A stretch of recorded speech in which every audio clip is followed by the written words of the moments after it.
مجید یحیایی.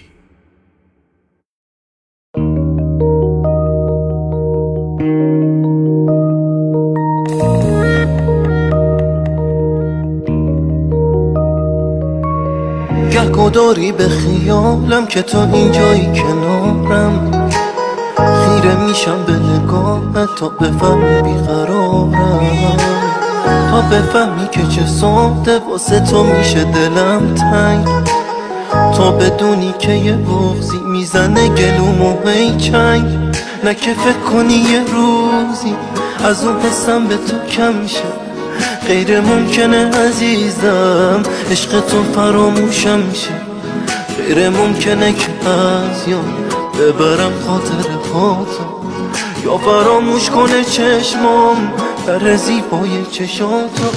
شاید بکنی که عادت کرده قلبم یا برید، یا شاید فکر کنی که عشقم به ته خطش رسیده، شاید فکر کنی که حالا جای خالی شده عادی، اما تو نه نمیدونی سخت واسم تا چه حدی.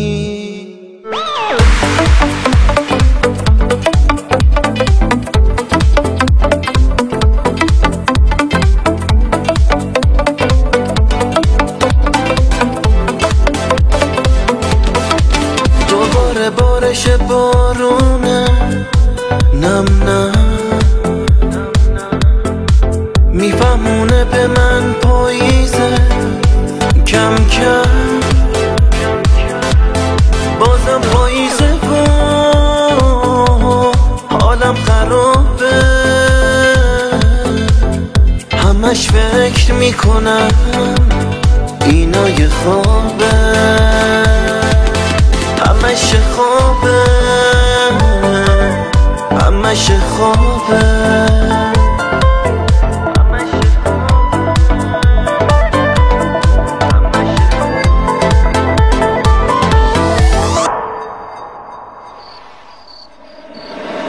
نشو پاسوز من دورت بگردم،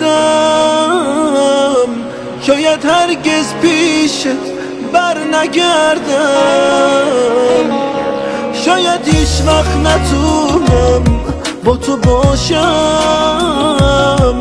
یا مجبور شم که من از تو جداشم. نشو پاسوز من سنگ صبورم،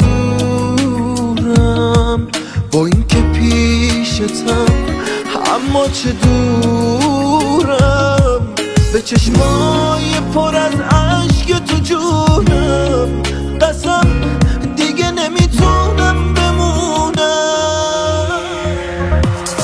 تموم زندگی من زندگیمو ازم نگیر، من که عمری با تو بودم بهونه ی رفتن نگیر، بدون تموم دل خوشیم با رفتنت تموم میشه، بعد تو این دل عاشق به کی وابسته میشه.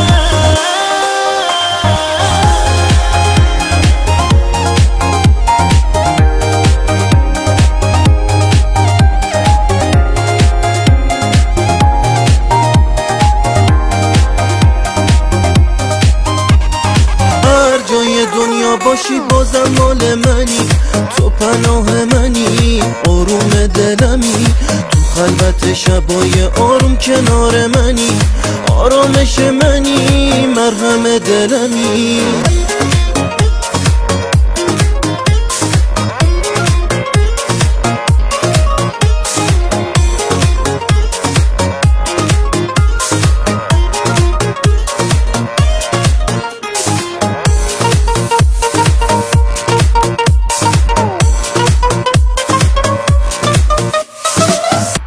آلبوم کاش از اول به زودی در سراسر کشور.